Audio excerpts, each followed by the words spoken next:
नमस्कार दोस्तों, आप सभी का स्वागत है। आज की यह कहानी आपकी जिंदगी की कीमत बताएगी। अगर आपके मन में भी इस तरीके के सवाल आते हैं कि मेरी जिंदगी में कोई इज्जत नहीं है, जिंदगी में मेरी क्या वैल्यू है, तो इस कहानी को देखने के बाद आपको इसका उत्तर जरूर मिलेगा। तो आपका ज्यादा वक्त न लेते हुए इस कहानी को शुरू करता हूँ। मैं सबसे पहले बता दूं कि यह एक काल्पनिक कहानी है। आप मुझसे बहस ना करें, लेकिन पूरी कहानी सुनने के बाद आपको लगे कि कहानी अच्छी नहीं है तो कमेंट में जो आपका मन करे वो लिख देना। अब मैं शुरू करता हूँ। दोस्तों, एक बार की बात है, एक बार एक भक्त अपने ईश्वर की प्रार्थना कर रहा था।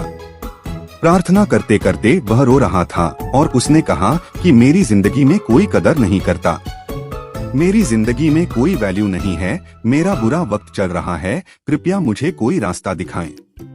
तो भगवान ने उसकी सुन ली और उसको एक पत्थर दिया, लाल चमकदार।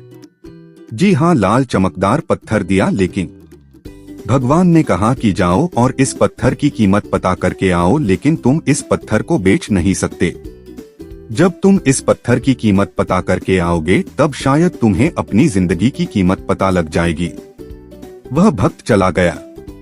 सबसे पहले वह एक फल वाले के पास गया। उसने फल वाले को वह लाल चमकदार पत्थर दिखाया और पूछा कि यह पत्थर कितने क्या है। तो उसने कहा कि इसके बदले में तुम मुझसे 1 दर्जन आम ले सकते हो।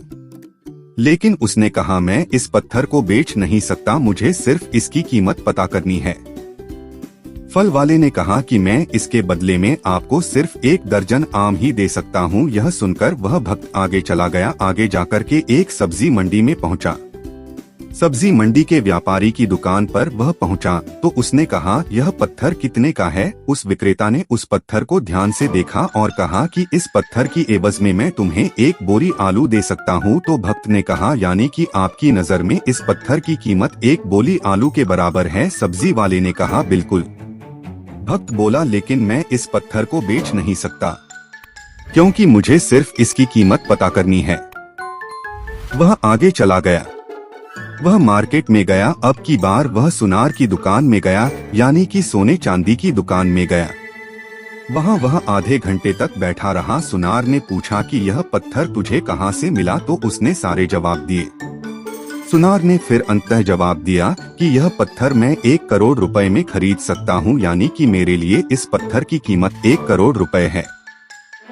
वह चौंक गया, लेकिन उसने कहा कि मैं इस पत्थर को बेच नहीं सकता, मेरी मजबूरी है, मुझे सिर्फ इसकी कीमत पता करनी है। सुनार ने कहा कि मैं तुम्हें इस पत्थर के 2 करोड़ रुपए दे सकता हूँ। वो कहते हैं ना कि हीरे की परख जौहरी को होती है, वही बात थी। फल वाला और सब्जी वाला क्या जाने। सुनार ने आखिर कहा तुम यह पत्थर मुझे दे दो, लेकिन भक्त ने कहा कि नहीं, मैं इस पत्थर को बेच नहीं सकता। अब वह हीरे के बहुत बड़े व्यापारी के पास जाता है और उस पत्थर की कीमत पता करता है। हीरे का व्यापारी उस पत्थर को देखता है और आधे घंटे तक उस पत्थर को वह देखता रहता है। उससे पूछता है कि यह पत्थर तुम्हें कहाँ से मिला। भक्त बोला कि पहले आप मुझे बताओ कि इसकी कीमत क्या है। हीरे का व्यापारी कहता है कि इसकी मैं क्या कीमत बताऊं जो बेशकीमती है। यह एक बहुत मूल्यवान रत्न है जिसकी अभी तक कोई कीमत नहीं है, इसका कोई मूल्य नहीं है। वह उस लाल चमकदार पत्थर को नमन करता है और लाल कपड़े में रखता है और वापस वही बात कहता है कि इसकी कोई कीमत नहीं है, यह बेशकीमती हीरा है। इस दुनिया में जितने भी हीरे हैं उन सब में कीमती रत्न है। अब वह वापस जाता है और वह भगवान से कहता है कि अब आप बताइए मुझे कि मेरी जिंदगी की क्या कीमत है। तो भगवान ने उसे कहा कि तुम गए थे, लेकिन एक फल वाले के लिए इस पत्थर की कीमत अलग थी, एक सब्जी वाले के लिए इस पत्थर की कीमत अलग थी, और सुनार के लिए पत्थर की कीमत अलग थी, और हीरे के व्यापारी के लिए पत्थर की कीमत अलग थी। तो यही बात तुम्हारी जिंदगी में भी लागू होती है, यानी कि तरह तरह के लोगों के लिए तुम्हारी वैल्यू अलग अलग है। तुम्हें अपने आप को निखारना है और अपने आप को संभालना है, अपने आप को बेहतर करते जाना है। जैसे जैसे तुम हीरे को बेचने के लिए आगे बढ़े, वैसे वैसे तुम्हें खुद को संवारने के लिए आगे बढ़ते जाना है।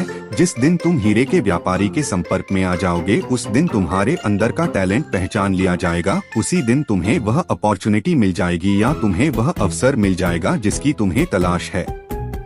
तो तुम्हें हताश होने की जरूरत नहीं है। तुम्हारी जिंदगी की कीमत उसी लाल पत्थर की कीमत के बराबर है। बस यही है कि अभी तक तुम सही इंसान के संपर्क में नहीं आए हो। जिस दिन तुम सही इंसान के संपर्क में तुम आ जाओगे, उस दिन तुम्हारा भाग्य चमक जाएगा। लेकिन इसके लिए तुम्हें हर दिन प्रयास करना होगा, हर दिन आगे बढ़ते रहना होगा। जिस दिन तुम रुक गए, उस दिन संभावनाओं का अंत हो जाएगा। अंततः मैं आपसे विदा लेता हूँ और मुझे पूरी उम्मीद है कि यह कहानी आपकी जिंदगी को बदल सकती है और इस कहानी से आपको भी काफी अच्छी लर्निंग मिली होगी।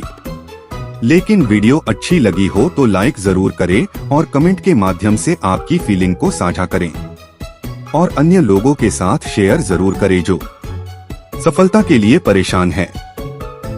अगर आप इसी तरह की और भी कहानियों को देखना चाहते हो तो मोटिवेशनल चैनल आपका स्वागत करता है। मोटिवेशनल प्लेटफॉर्म पर आपको जीवन में आगे बढ़ने के लिए मोटिवेशनल कहानियों का संग्रह मिलता है जो आपको असीमित ऊर्जा के साथ भर देगा। इस कहानी को पढ़ने के लिए और आपका कीमती समय देने के लिए दिल से आपका शुक्रिया।